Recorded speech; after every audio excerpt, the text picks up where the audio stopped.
Damn, I love that intro song. Anyway, welcome to episode 91 of the Pucknologists here on Tealtown, USA. I'm your host, AJ_Strong on all that social media BS. Joining me, as always, Rocket Backhander. Good afternoon, ladies and gentlemen. The outside temperature is now 49 degrees. Your cabin pressure is nice, and the pilot has now turned off the no crying sign. Welcome to the Pucknologists. Top it, jerk. I can't. That's exactly the message I wanted to convey. I mean, and you say you love the intro song. I'm still unsure, but we'll get there. But yeah, no, I agree with Rocket. Stop crying. Oh, dear Lord. All right, little digital cleanup here, boys and girls. Remember, as always, be a part of the show and interact with us. There will be no finteracting. There will be no chomp-versations. There will only be interacting in the Chimp Versatile. And you can find all of those YouTube. Follow us on Twitter. Follow us on Instagram. Like us on Facebook. Hit the subscribe button if you would. We would certainly appreciate that. And hey, use the super chat option if you'd like to support the show. We would certainly appreciate that. In lieu of that, a nice review and 5 stars on iTunes will also help the cause. And don't forget, if you ever miss something and you want to hit a replay, it's on all your favorite podcast platforms, always on YouTube, and everything. tealtownusa.com. So, oh, please don't. You're going to get Puck Guy going, and then everything's over. So, week 19 is in the books, kids. Kind of a light week. Sharks only playing 2 games. Little swing through Alberta. At Calgary, at Edmonton, the Sharks go 2-0. Their last 10 games, they are a perfect 500. 5-0.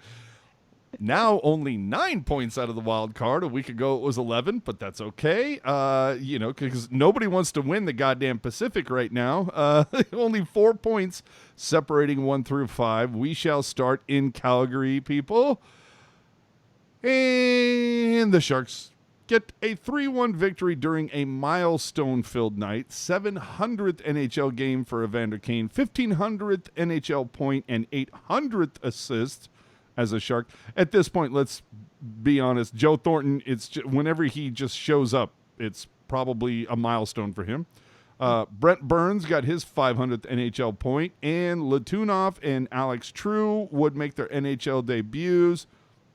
And everybody basically proving that they have no idea how to say Latunov. If you listen to Brody Brazil early in the show, it was Latenov. If you listen to Randy early in the show, it was Latinov. It's Latunov, as in... It's not Lechinov? Nope. It's Latunov, as in you, let me see, you can tune a piano, but you can't tune a fish. Latunov. Okay. All right. So versus Calgary, Rocket, you got to like that game, especially against a team that, has a great offense, but kind of, I don't know, just proving it that nobody wants to win the goddamn division.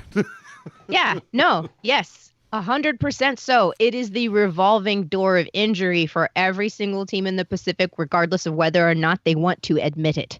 The entire Pacific is, basically just the Western Conference has been pretty physical this year. So I think that maybe everybody's just really beat up. So it's not necessarily that nobody wants to win it. It's that everybody is just spending too much time at the first aid tent. Not wrong, especially when you consider that Mark Giordano goes over near the half boards. I don't know what the hell he was trying to do, jerk, but he goes to try to make a play or be there to receive the puck, and I don't know what he tweaked, but dude's out for a little bit. Yeah, I'm just, obviously you don't want anybody to get hurt in any situation, but I wouldn't go that far, but yeah, okay. Dustin Brown. Anyway, go ahead. Hey, he's got his 14 kids he needs to keep an eye on.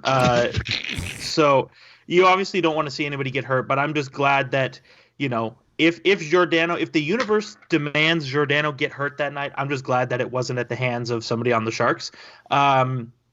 This game, was a complete 180-degree flip from the Sharks hockey we've seen the last month or so. I mean, it looked to be more of the same. Obviously, Calgary was had the Sharks under siege early. You know, Aaron Dell certainly came to play, made the saves that he needed to make, and the saves that he probably shouldn't have made.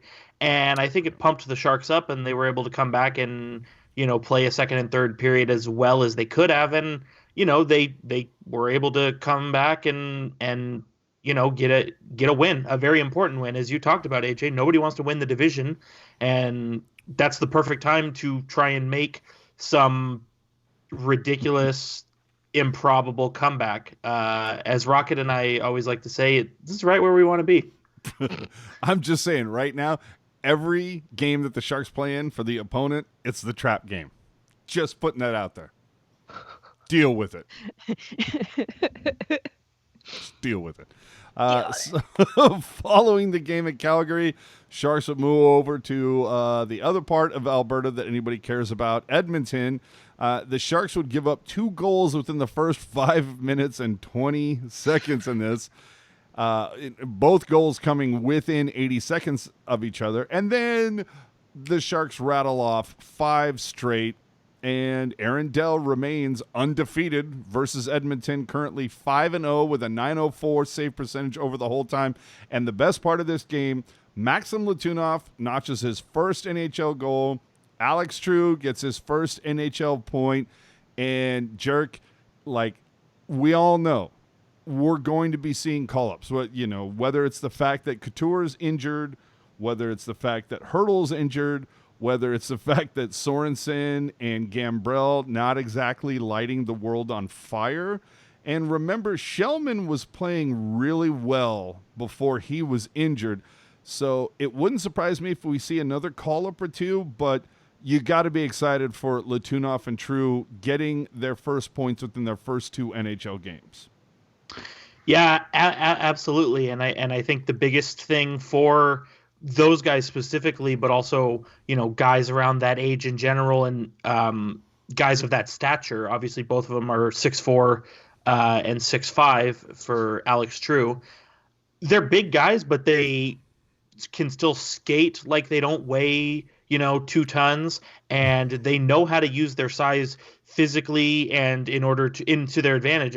On After Dark, after Edmonton, AJ and I were talking about how Alex True was able to use his size to get the puck away from Oscar Klefbom on Stefan Nason's goal. And prime example, I mean, if you're big, use it to your advantage, because the NHL, it's going to a smaller man's league. And so if you can have a big guy who can play big but also play well, I think it's huge. And, to go on your other point, at this point, I think everybody who was in the conversation to make the team or back in September, I wouldn't be surprised if they all get a call up at some point, just because, as you talked about, Sorensen, Gambrell not really doing what the Sharks need them to do. But just, if this is a lost season, see what you have in guys. Absolutely. Absolutely. And I like that the point that you make about it is going to kind of a smaller league, if you will. I know some of the prospects that the Sharks have in their system, not exactly large in stature, but here is Rocket to tell you all about how little guys can still make it happen.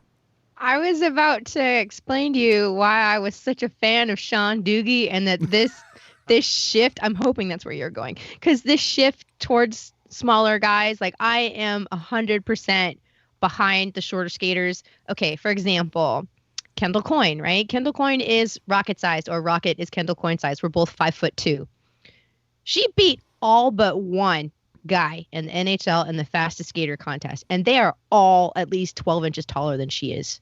That means their legs are like 12 inches longer than hers are. So with those short little legs, she was still able to just race everyone into the boards. So I think that for them to go for smaller guys, yeah, I'm here for it. I don't think it's going to be any less exciting.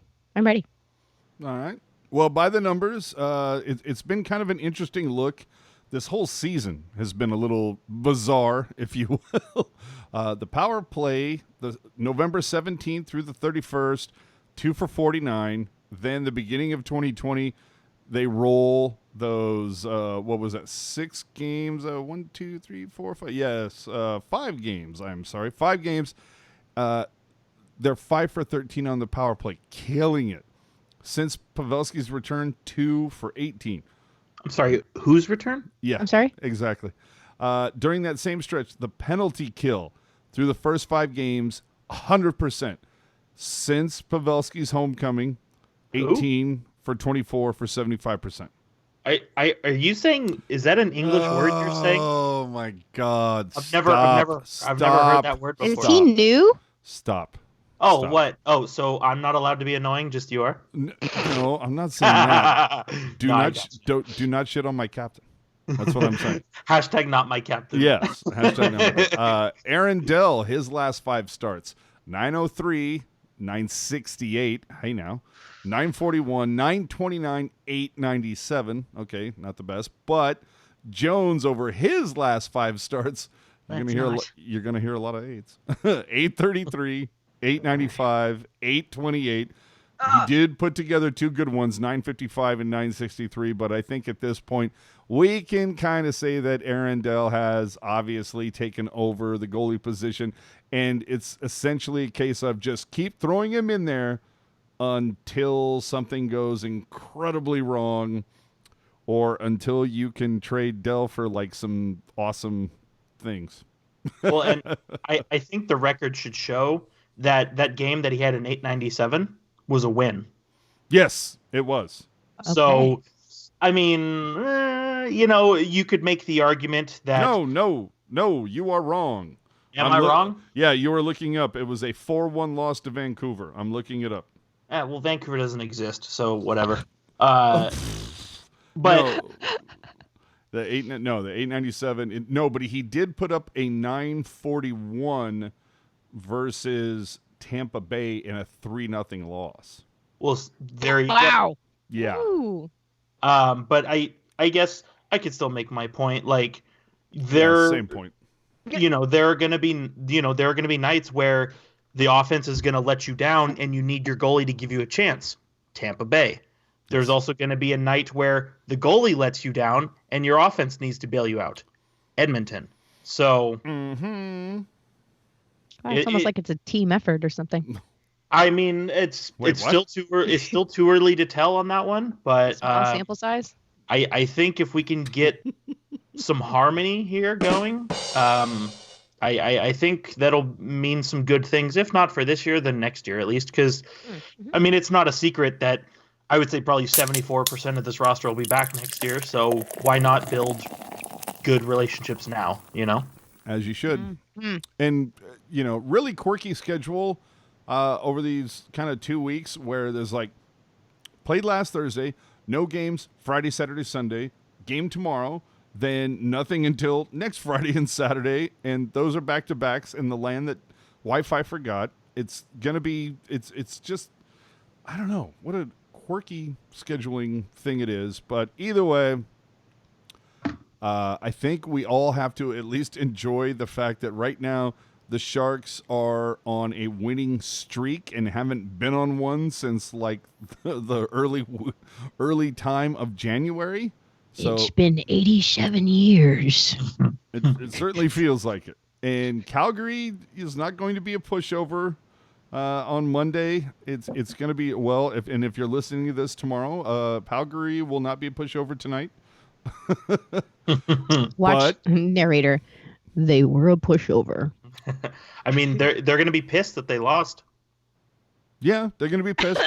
But hello, Giordano. You don't have that piece of your puzzle. It's a significant piece to lose, is what I'm saying. No, that's a good point. Mm-hmm. Yes, but let's move on to some other Sharks news, and I want to throw this out to Jerk. How many more call-ups do we see over the final 27 games? Because remember, Shellman is injured. Chances are he comes back. Blickfeld has been fine. We just saw Suomela go to Colorado to play for the Barracuda over this last weekend. We don't know if he'll get called back for the game versus Calgary or for next weekend versus Winnipeg and Minnesota. And then Chekovic, however you want to say it, has been playing a pretty solid game for the CUDA lately. So final 27. If we're playing a pool, if we're playing an over or under, I mean, how many call-ups are we seeing? Well, so are you talking guys who haven't been called up yet? Well, no, I'll give it to you where it's like, okay, maybe Gregor returns or so. I mean, Okay. We've already seen Blickfeld on the squad, so I think probably, especially with the trade deadline coming, if a guy like Melker Karlsson or even a Stefan Nason or a Gambrell, if these guys are moved, I think you could see probably 5 or 6 guys called up here from the Barracuda. I didn't even think about Nason. Like, that could be an interesting move for the Sharks. As much as I think the Sharks should keep him, Yes. and to be totally honest, at me haters, I think the Sharks should keep Melker Karlsson too. I mean, do you want the at a penalty lower kill to price? get 100% at a lower dollar, 1,000%. But I threw it on Twitter last week and nobody really came back to me. But Because nobody cared. But I mean, somebody tell me why Melker Karlsson is the worst player in NHL history, because that's what it seems like from what I read on Twitter. Not the worst, Because most overpaid. He's not Bill Carlson or Eric Carlson or any other Carlson in the league. What about Carl Carlson? Damn it, Carl. I don't know. I just think people need to leave him alone. I mean, like, he's not Melker though. That's exactly what I was thinking. I mean, it's funny because it's like you get like, man, our penalty kill is so good. Yeah, this is our bright spot for the season. Can we trade Melker Karlsson? It's like, well, hello, knock knock, like. Oh, dude, and Vince G pointing out in the chat, but what happens to Akuna Matata if we lose Nason? Yeah, I like I said, keep him. Good fourth line player, especially if the prospects aren't going to take that next step. You need a body, and an effective body at that. I mean, a waiver pickup, and he's got 5 goals this year. Well, okay, now here's the thing: is I want to see how Hockey Jerk reacts to our buddy Jerry's comment. Nason seems to me to fill in a lot of the gap that Nyquist left. See, I'm going to say no because Nason's playing fourth line. Nyquist was playing second, borderline first line minutes. If we're offensively, I'm going to disagree with you, but if we're talking sentimentally, sure, I'll give you that. Okay. And it's very clear if you follow Timo Meier on Instagram, it's very clear that Nason has made friends with the boys very quickly. Nice. Good. Nice. All right, let's move on. It should be fun to see how the call-ups roll out over the final 27. Hey, the Alath. How about the Athletic? Wow, it is Sunday, isn't it? The Athletic. The Alathtic. The Athletic polled NHL agents this for a piece that ran in. Really interestingly, somebody mentioned San Jose as the city that is most likely to land on their client's no trade list. I can tell you why. Now, look, if you look at it, you sit there and go, what 2 teams are the most likely to land on your client's no trade list? And it's like Winnipeg and Ottawa. Well, okay, yeah, Winnipeg because it's, the land that time forgot. Their Wi-Fi sucks. It's, what is it? They get sunshine 8 days a year or whatever it is. Mm-hmm. And then Ottawa, of course, it's because their owner is a nut job and nobody knows how to win there. Now, Edmonton coming in 7th there was a little shocking to me when you've got 2 dynamic players in Draisaitl and I hear there's another guy. I think he wears 97 or something, but he's supposed to be pretty good. David McDonough. I think you guys are going through this all wrong. You're looking at this wrong. You're looking at the name on the back and not the surrounding city that they have to live in. Yeah, I mean, I've never been to Edmonton, but from what I've heard, it's brisk there. You're not looking at available housing rates. You're not looking at road congestion. You're not looking at if they have kids, if they, like what the school system's like. You're not looking at the local tax rates, et cetera, et cetera, et cetera. Access to the airport, access to whatever, Or in San Jose's case, a high homeless and sketchy people. Yes. 100%. Like San Jose, San Francisco, the Bay Area, that place like is so overpriced for the massive shithole it has turned into. All right. The cost of living there is sky high. The cost of gasoline is sky high. Hey, welcome to San Jose, people that are coming from out of town. That's what I'm saying. Like San Jose, fun place to visit. Don't try to live here. Hey, and I think that's exactly what this no clause list is saying. It's saying San Jose as an infrastructure sucks. It will suck the money out of your salary. Go play in Vegas. Jesus Christ. Yeah. Okay. So anyway, everybody can see why nobody wants to go to Buffalo. We all know why nobody wants to go to New Jersey. The weather sucks. But the interesting part is that San Jose got some votes, and what's funny is the line that was put on the Athletic for that particular thing was like, someone needs to speak the truth. Suck my foot, man. They're going to try to make this about the culture of the team. You can suck all of my feet. But I don't think that's the case. I think it's a case of the Bay Area is insanely overcongested, high taxes, expensive to live here. Scary people. Scary people. There can be some scary people. I mean, there's one less now that Rocket's not here, but I know. At least I wasn't part of the aggressive homeless population. Okay, I never left my syringes laying around next to a school zone. This is true. Solid point. Yes, this is true. I only stepped on one in my bathroom just once. It was fine. But I'm sorry. I was drunk. I'm sorry. It fell out. Right. It's all right. But either way, it's like I can kind of understand why San Jose is on that list, but I really understand it if it's a case of if a guy wants to be a superstar. And you look at and here's the example I'll give you. Panarin. Dude left Columbus. Now, like Columbus is not a lot going on after 9 p.m. in Columbus, Ohio. There just isn't. But dude has gone on to New York and has embraced Manhattan. He loves it there. There was a whole segment on him earlier today before the LA Kings game and just how much Panarin has kind of blossomed under the bright lights of the Big Apple. And that's the whole case of there are players like Dan Boyle and Joe Thornton and Patrick Marleau that they just want to play hockey. They don't want the spotlight for the most part. They don't need all the accolades or blah, blah, blah. But then there's other guys that like they want to play in those super big markets back east and be the shit. You know what I'm saying, Jerk? Yeah, and it's absolutely a valid point. I think for the record, we should say New York does have a high Russian population. Whether that factors into it or not, I'm not too sure. But they also got a lot of paisans, but I'm just saying. You say that you're a little surprised that San Jose is on that list. I'm not surprised at all. I mean, no, I'm not a little surprised. I'm surprised it's not higher up on the list. Yeah, if anything, I kind of am too, especially when you're going to play in a market when, where it's like football, very top of the totem pole, then the San Francisco Giants, Warriors. And the Warriors. Yeah, then the Warriors.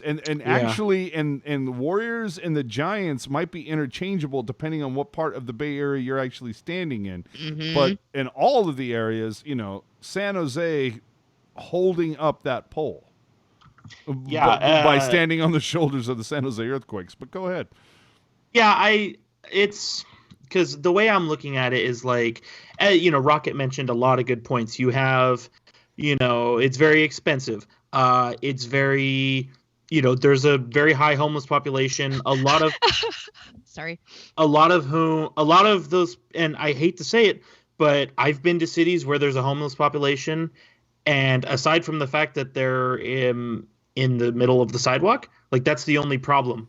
But if you go to San Jose, and anybody who's walked around downtown San Jose after the sun goes down, have you ever been worried about being knifed or followed? Because I certainly have, and in fact, I have been followed. I have driven home from work. I've had to stop at a red light near a large homeless encampment, and I get nervous because at night, if you have to stop at that red light and you don't have all your doors and windows locked, you're going to get jacked.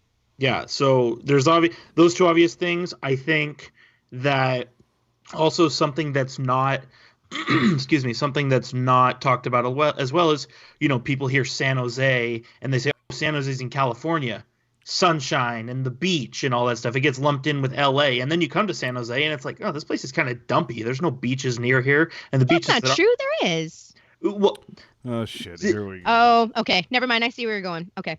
what I'm saying is the beaches that are nearby aren't exactly that spectacular. Right. And I mean, I can't verify the niceness of an LA beach, but I know Anze Kopitar lives on a beach and he seems to be doing all right for himself. So Well, I think it's we not all. necessarily they're nicer or not as nice. It's the temperature. In Northern California, the beaches are too cold to be in a bikini and look fabulous. Whereas in LA, it's perfect beach weather.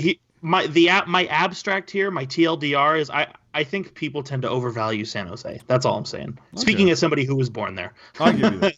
I mean, it's clear when Panarin signed his deal with the Rangers that, it was pretty obvious, at least to me, that somebody gave him at least the map that said, these are the streets that Sean Avery doesn't bike on. Yeah, that's a good point. And also 11.6 million a season. Who's going to say no to that? Hey, now. So, moving on, the Sharks have announced that forward Tomas Hertl is recovering from successful surgery on his left knee. Yay. And is expected to be ready for the team's 2020 training camp in September. Or if you're somebody on Twitter, you think he'll be ready for the playoffs, and you think the Sharks were going to make those playoffs. But anyway. Well, he's going to be ready for playoffs, but then we're also going to trade him. Don't forget that. Those two. God. Yes, because, yes. Moving on. Okay. Kevin Kurz has reported that the Sharks and Simek have entered into preliminary extension talks. If you are a follower of Cap Friendly, you know that Simek is at the end of his deal. And if you're a follower of all things hockey, you know that Jerk foresee this a week earlier than Kurz, but that's fine. It's fine. We have all the cookies for Jerk, and he's here to tell you why.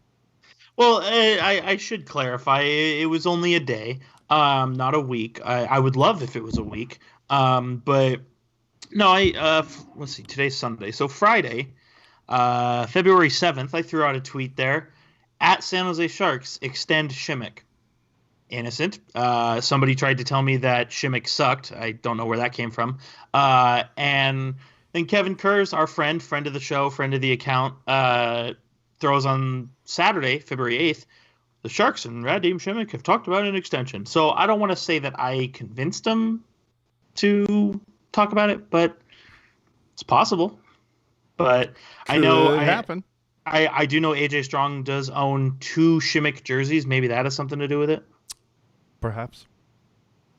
I think I have a Simek puck too. We need to talk. We'll talk.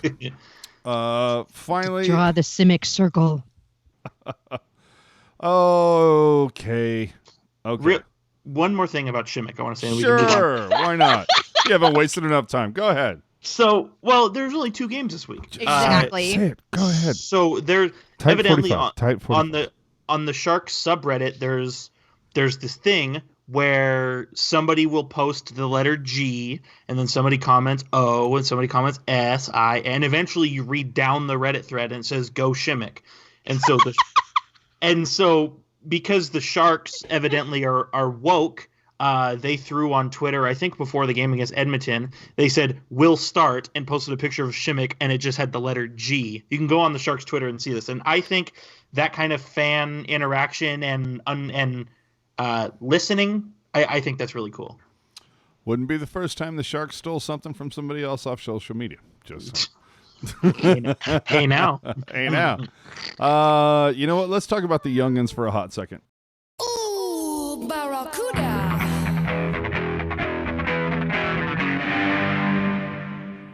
So, Sharks prospect John Leonard got his first career hat trick for UMass last night versus Providence. 4-point night in a 5-1 win for the 21-year-old, 5'11" left winger. Again, pointing out that Jerk was mentioning how the NHL, yours and mine, getting a little smaller, if you will. Yet another Sharks prospect had a very good weekend. Scott Reedy posted 3 goals and 1 assist in 2 games over the weekend for the Minnesota Gophers. So there is hope, people. It might not be here real soon, but there's hope. Sorry, go ahead, Rocket. Do you know who else was a golden gopher? Brandon Dillon. No, he wasn't. Well, I know, but I figured all roads lead to Dillon. Go ahead. I feel like it was Sean Doogie. No. Well, I think he might too, but this one I'm thinking of, you guys are both going to go off. You ready? Yeah. Paul Martin. That is true. All yes. That's a good point. Nice. He's like a folk hero in Minnesota, which is weird. Yes. But specifically with John Leonard, I mean, obviously you can watch. Vince G is all about Sharks college prospects. He's the plug for that. But specifically with John Leonard, I mean, people talk about goal scoring on the horizon. 20 goals in 28 games with UMass. This guy can rip the puck like you wouldn't believe. Only 7 assists too, so clearly his teammates want to get him the puck. Dude, but Merkley not having a bad year. I think 62 points as a defenseman is good. I think I've heard that. I cannot confirm. It's one of those things where it's like, career, right? Not just in a season. It has to be career. This season. I don't know it to be what is it, Jerk? I don't know it as a fact. It's just I'm not telling you it's true. I'm just telling you what I heard. Yeah, that's pretty much it. Yeah, Rocket, 13 goals, 49 assists in 47 games this year. Oh. Yeah. Okay. Yeah, and I mean, whether or not it's worth talking about, we'll see. But Jonathan Dahlen, 63 points in 43 games. Not bad. Will he come back to North America? I am unsure. But you never know. If so he left because the Sharks didn't want to play him in the NHL. But if the Sharks need NHL scoring, maybe there's a fit there. I know. And when you talk about NHL scoring, if you're a Barracuda fan and you watched the game against San Diego earlier this week, you saw a nice game from Chekovic, whatever you want to say, but look at this dirty dangle off of this feed from Gregor. I mean, holy. And you have to take into account the goalie that he's doing that against, that's Stolars. This guy's had, a little more than a cup of coffee. He's had a Starbucks in the NHL. And that is, some nice dangling. And you know what, too? Good. If you look at Ivan there, good patience on that play. Obviously, you see the goalie down and your instinct is to panic. Oh, my God, I got to get in the net right now before he's up. Good patience on him. He brought the puck around the goalie, no problem. Just wiped the sweat off his brow, all good. Slide it in, no problem. So it's good to see that kind of patience because if you panic, you're not going to do anything. You always have to you always have to have the patience when you slide it in. So we will move around the NHL. And let's just, first off, we'll do some ties with the Sharks, but this is around the NHL. Michael Haley is going to have surgery for a core muscle injury. He will be out indefinitely for the Rangers. He hasn't played since a 4-2 loss to the Islanders on the 21st of January. He has 1 goal, but 50 penalty minutes in 22 games this season. It is the same injury, however, that Sidney Crosby had earlier this year, who missed 28 games. My point is, can we stop talking about bringing Haley back to the Sharks? Thank you.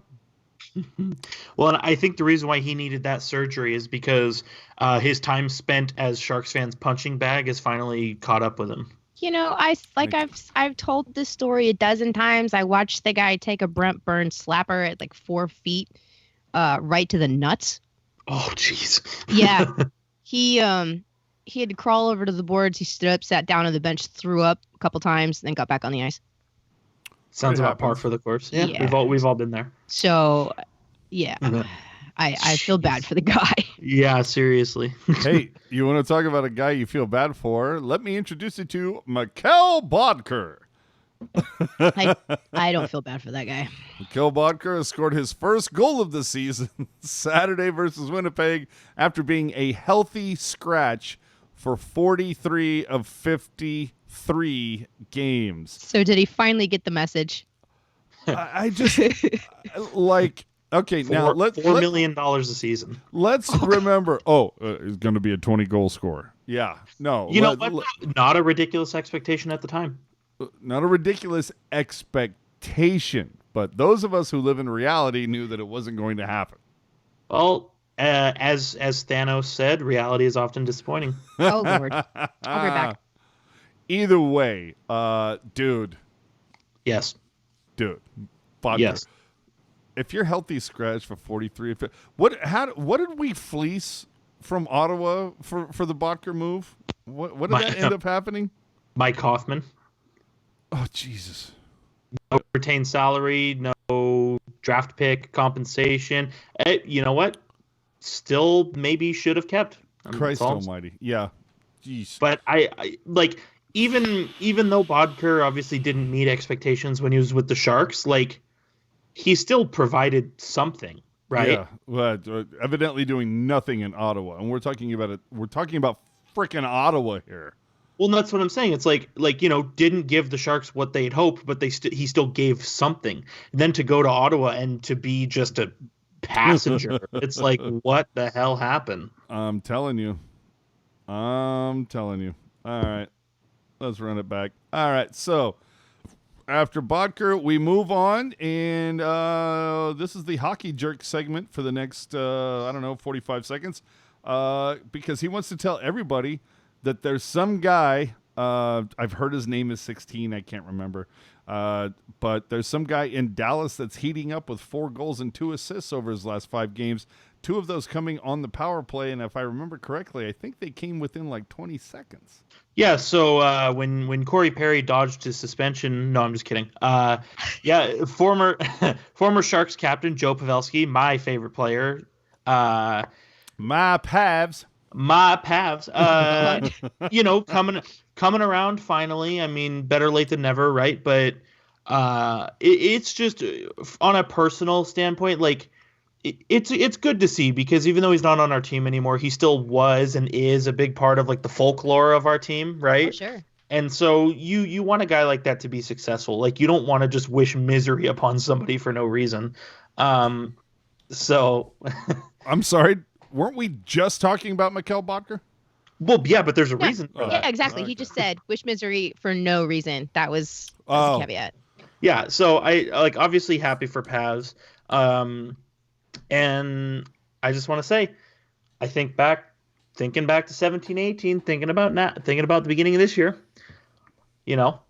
wondering where all these true, legit, hardcore fans went. Because that's all I'm saying is, all these people who shed tears when he left us were the same ones who wanted us to trade him when he only scored 22 goals that one year. Only 22. Yeah, that 1 year. Hey, speaking of hardcore, legit fans. Let's talk about Vegas, who ran out of their building a couple weeks ago. Anyway, Vegas Golden Knights have announced that they are purchasing the San Antonio Rampage AHL franchise and will be applying for relocation with the AHL to the Vegas Henderson area. Plan is for the team to play. Oh, look at me. I'm so here. Yay. Plan is for them to play in the downtown Orleans Arena for 2 years before moving to Henderson, Nevada, a.k.a. Jerk's backyard.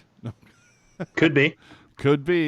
I've heard that this is actually a pretty decent barn. I've also heard that there's some St. Louis Blues fans that are a little pissed off that the Rampage was snaked out from under them, Jerk. Well, and if those who've been keeping close to the situation, for starters, it is a nice building. It's also about 20 minutes away from the Strip. So, so the champagne room's going to be a little harder to get. Well, I was going to say, that means you don't have to pay $9 for a slice of pizza. Or a steak. Yeah, you only have to pay $8.75. Exactly. But no, this is what year is this? 2020. This is the second time in 2.5 years that Vegas has snaked St. Louis on their AHL affiliation because St. Louis and the Chicago Wolves were paired together. Vegas joins the league and they're like, hey, we're going to pair with the Chicago Wolves. And St. Louis is like, all right, that's kind of a dick move, but we'll just share San Antonio. We'll just share San Antonio with Colorado. Obviously, Colorado Eagles get bumped from the ECHL to the AHL. So St. Louis has San Antonio by themselves. And then Vegas comes back again, a week and a half ago, and it's like, so listen. Wait a minute. You bring up a good point. What does this mean for the Colorado Eagles next season? Nothing, because they're still paired with the Avalanche.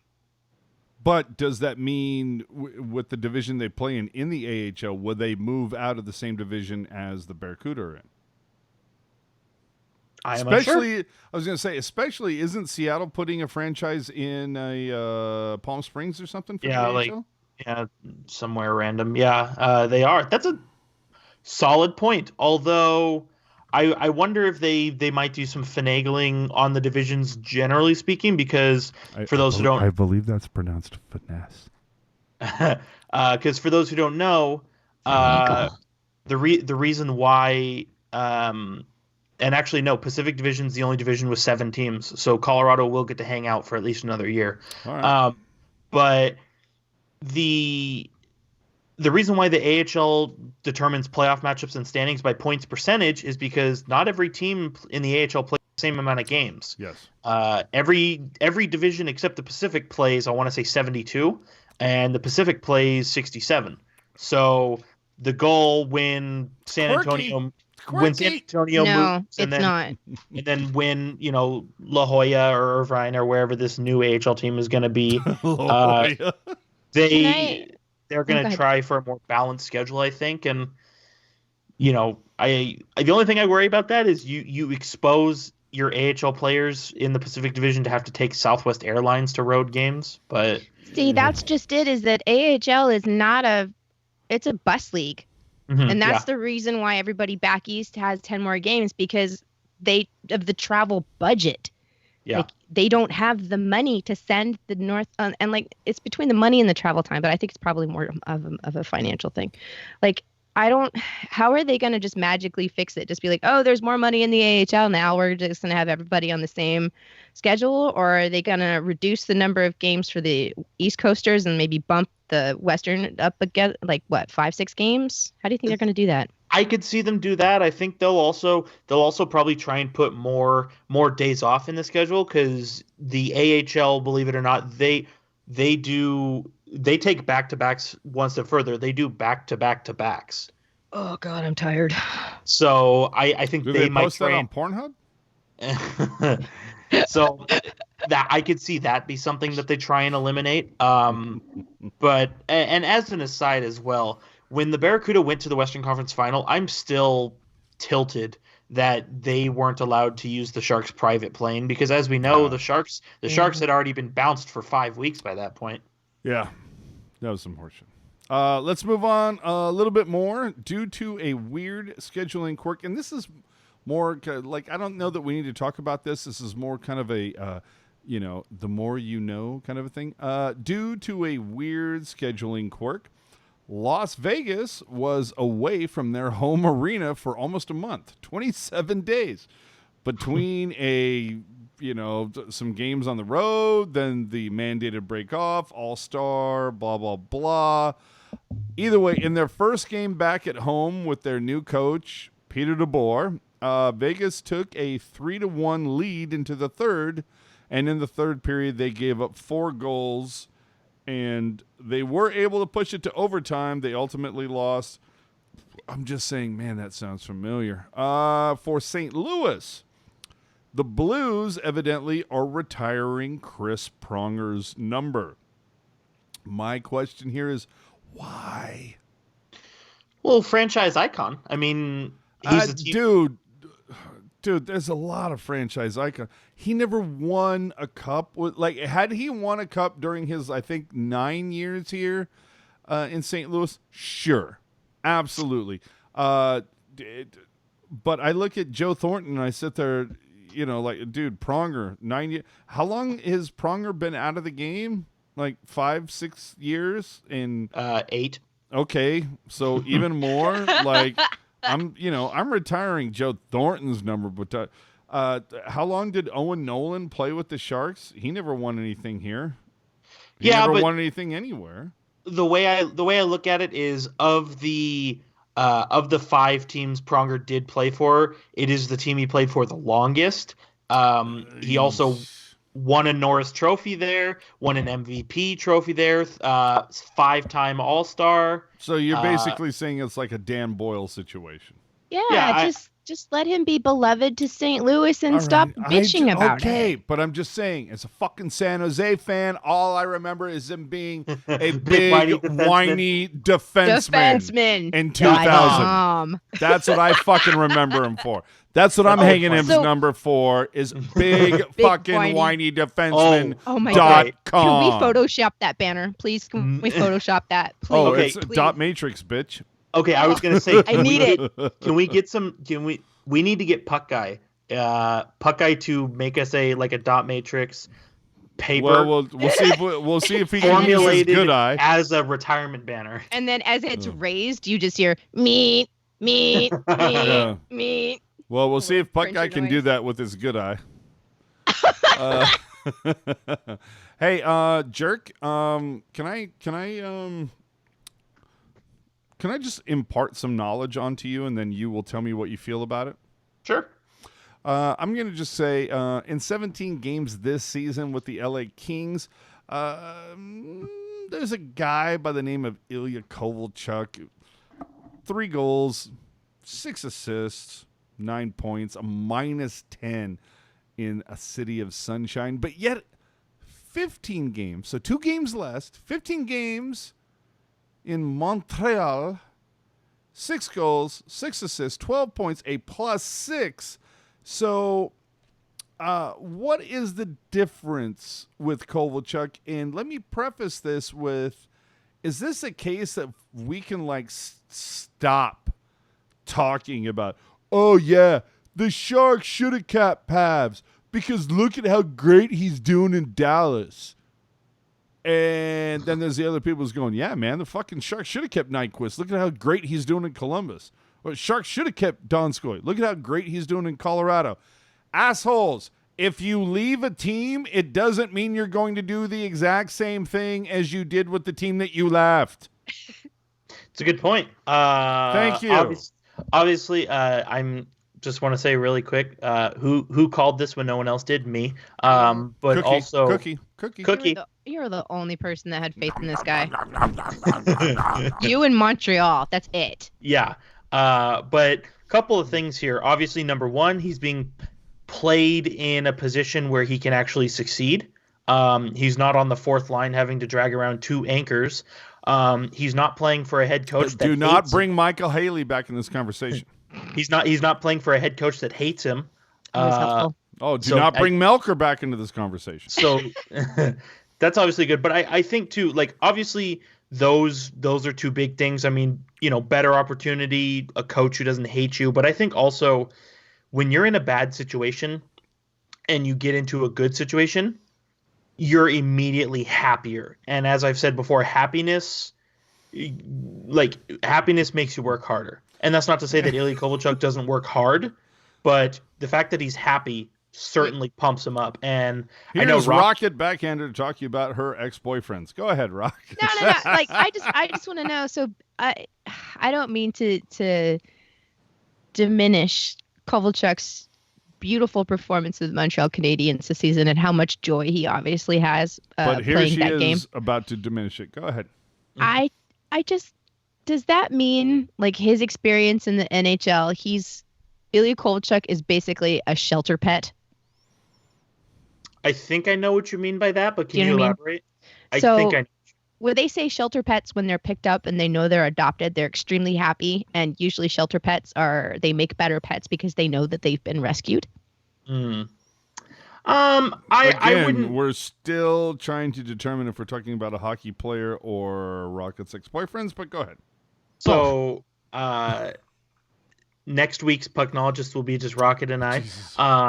But no, I don't think he's a shelter pet just because you can look at what he's done prior to signing with LA, and it's obviously still really good. I mean, a good career in the NHL, a good career over in Russia as well. So generally speaking, the talent is there. I think maybe there's a degree of truth to that where obviously he was in a bad situation. Now he's happy to be in a good situation. But I think he's also in a situation where what he can bring to the table is better uh, showcased or helped along, if that makes any sense.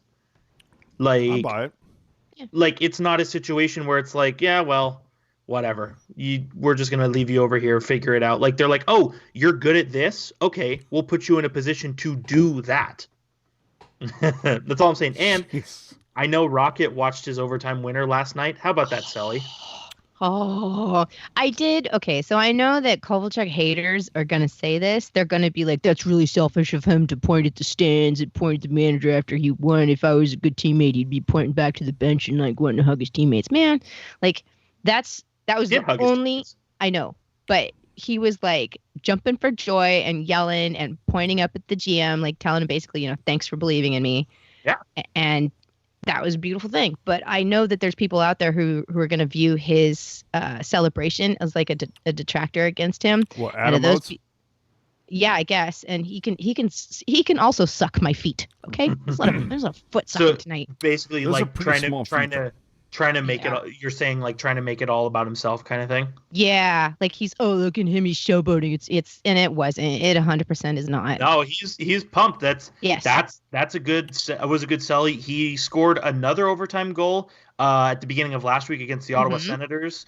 That Selly was also pretty nice as well. I think Yes.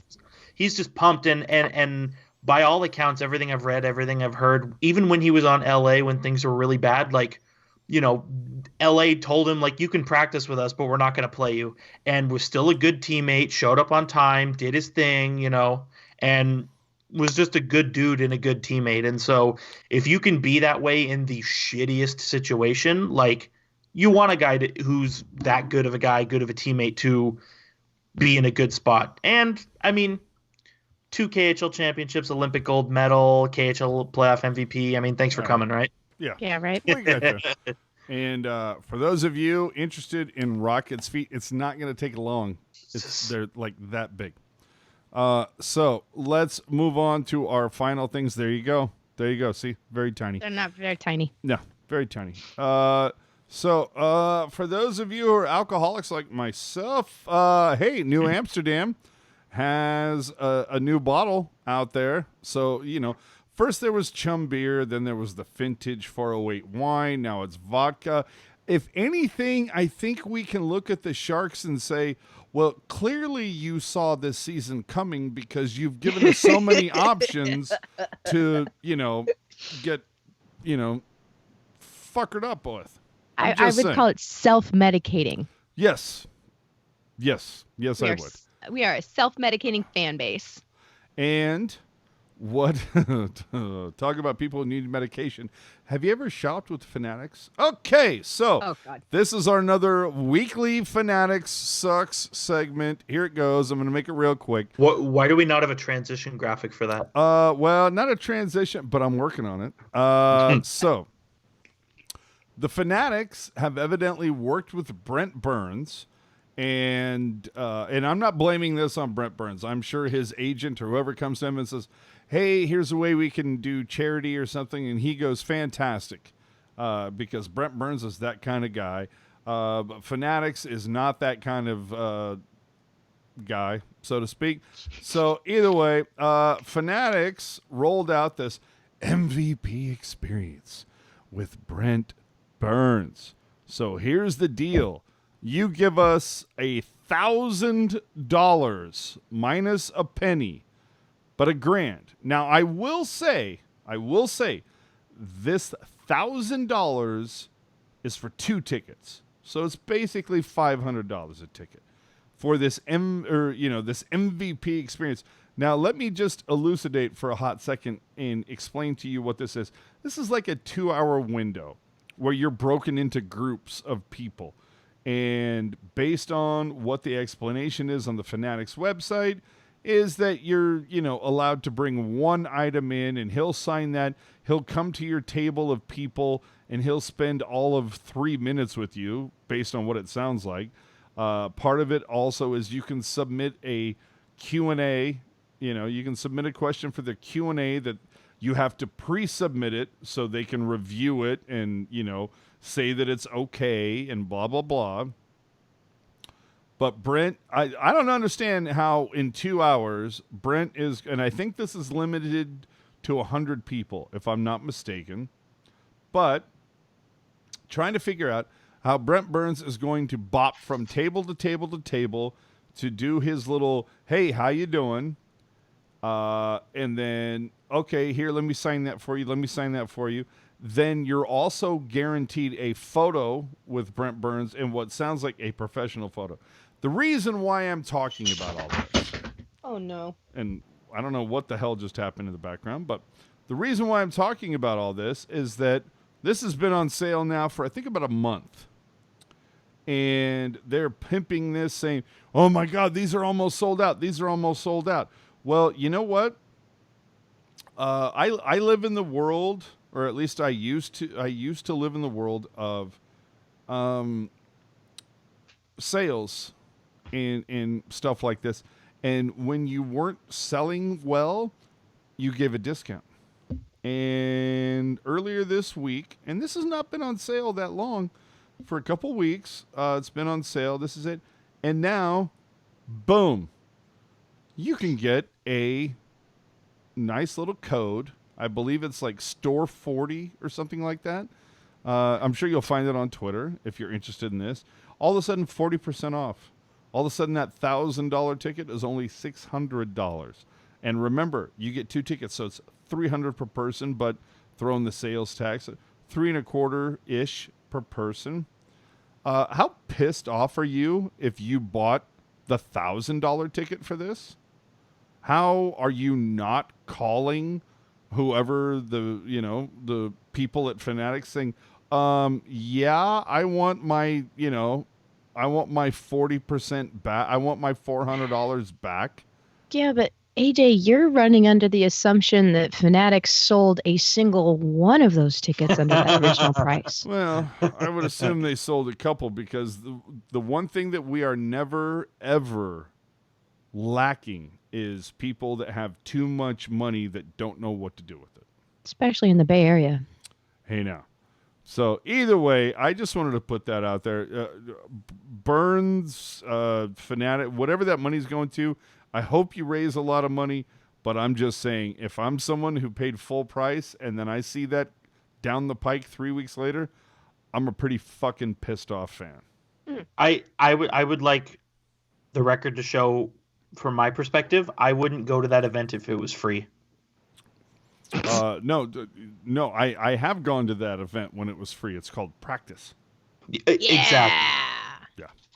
And at Practice, it's not some formal stick up your butt thing where it's like, oh, hello, Mr. Burns. It's like, hey, Burnsy, how are you? And he's like, oh, living good. Dude, we talking practice. Protein shake. We talking practice. Yeah.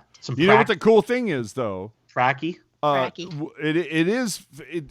It's a Fanatics event, but you know who I heard who is the primary sponsor? Same sponsor as our show. Hey, you 30 teams in the NHL. Are you looking for a deal? Do you need a trade partner? Is your team missing a 40-year-old center? We've got a deal for you. Are you looking for someone to bring some defensive consistency to your blue line? How about Brendan Dillon? He averages over 20 minutes of ice time per game. He led the Sharks last season with a +19. He has a shorthanded assist this season on a team with the worst goal differential in the Western Conference. Call now. Or do you need a goalie who gets scored on more than a Kardashian? How about former Boston Bruin legend Martin Jones? No one cares about goals against or save percentage when your goalie has a ring and Martin Jones can bring one to your team immediately. Who cares if Jonathan Quick gave it to him? Martin Jones has one. And what if you're in the market for a stalwart penalty killer? How about Milker Karlsson? Sure, he'll be 30 this summer. Sure, he's declined for 4 straight seasons. And sure, you probably already have one of these guys on your minor league team that can do the same thing for a lot less money. Who cares? Not only does this guy kill penalties, he also gives your fans someone else to complain about. Lines are now open. And what if you're looking for a name that will just eventually be in the Hall of Fame? We got you there. We got you with 2 there, in fact, that's right. How about Joe Thornton or Patrick Marleau? Call now, buy one, get one free. Operators are standing by. Have you seen Marleau's contract? Hell, you've probably spent more on player fines this season. Both of these guys will be in the Hall of Fame. Don't you want them wearing your jersey when they go in? Operators are standing by. Give us a call right now, 1-899-ROOSTER, and ask for Doug Wilson. If you've got a low-round draft pick, you're going to get right through. Call now. Bitcoin. Oh, my God, the best sponsor we've ever had. Okay.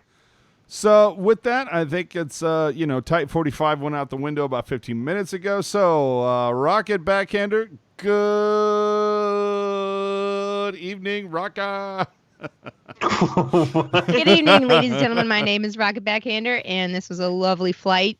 Please make sure that you're careful when you're opening the overhead bins, as some things Shift may have happens. fallen out, and you might get thumped on the head. Now, don't elbow nobody. Ain't gonna be nothing if you don't start nothing. Get off my plane. My name is Rocket Backhander. If you want to hang out with me again, come find me on Twitter, rbackhander76. That's capital R, capital B, little ackhander 76. Twitter, it's where the action's at. Now, if you want to follow me visually, you can do so on Instagram, Rocket Backhander, one word, lowercase, no spaces. AJ. Shift happens. Hockey jerk. All right, so just shit, some house here we go. just some housekeeping items here. I'll be back. So today is February 9th, 2020. Pick it up, bro. In the year of our Lord. The Detroit Red Wings defeated Boston Bruins today 3-1. How much money did you win? Well, it means that they have 14 wins on the season in Okay, I'll be 57 back games, giving them a pace of 20.8 games that they will potentially are on pace to win this season. So they crushed that 20-win threshold. So obviously good for them. And something else I noticed from the NHL CBA Exhibit 14, bullet point 11, fans are to be treated with respect and courtesy. Autograph requests in the vicinity of club facilities should not be unreasonably denied. There's no point to that. I'm just saying it. Hockey_jerk on Twitter. I would throw it back to AJ, but he's gone. So Rocket, how do you feel about Brendan Dillon potentially leaving? All right, so this is how I feel about Brendan Dillon potentially leaving. His time at the Sharks, I think that he's done a great deal to improve not only his game, but the game of his teammates and whoever he gets partnered with. I think that it's unfair for me to say that he should be on this team for the duration of his career if it means that he is not getting the paycheck that he deserves. I believe he deserves a bigger paycheck. I don't think that Sharks are going to be able to or want to give him the salary that he can maybe get at a different team. So I will look forward to watching Brendan Dillon play for more money on a different team, and I'm going to get a sweater. I'm not going to be butthurt about it. Are we all done now? Can I go? Yes, sir. Okay. AJ_strong. Good night, everybody. All right. All right, AJ_strong on social, blah, blah, blah, blah, blah. We'll see you next week. Jesus Christ, it's another light week. Okay. Calgary, Winnipeg, Minnesota. Oh, Jesus Christ, that sounds like Puck Guy's wet dream of a schedule. So, with that, do us a favor. I don't see enough thumbs up. We need to have some more thummies up on the YouTube cast. If you will, do us a favor. If you enjoy the iTunes, jump on over there. Leave us a nice, it doesn't have to be long, but a nice little, hey, these guys are fun to watch. Give us 5 stars. Give us a nice review on iTunes. We would certainly appreciate it. And as always, social media people, give us a subscribe. Hit the notification bell. Follow us on Twitter. Follow us on Instagram. Like us on Facebook. Enjoy ours on Reddit. And let Hockey Jerk take you deep into the night on Discord. That's all I'm saying. And remember, if you weren't able to see us live, we're on all your podcast platforms. Always the replay on YouTube. And everything's on tealtownusa After Dark. Thank you very much for watching. We're out of here. 91 is in the books, kids. We will see you for 92 in a week-ish. No, we'll see you next Sunday, 8 o'clock. Same bat time, same bat channel. So, for now, keep it real, keep it teal, keep it real, teal. Get well soon, Puck Guy. We're out of here.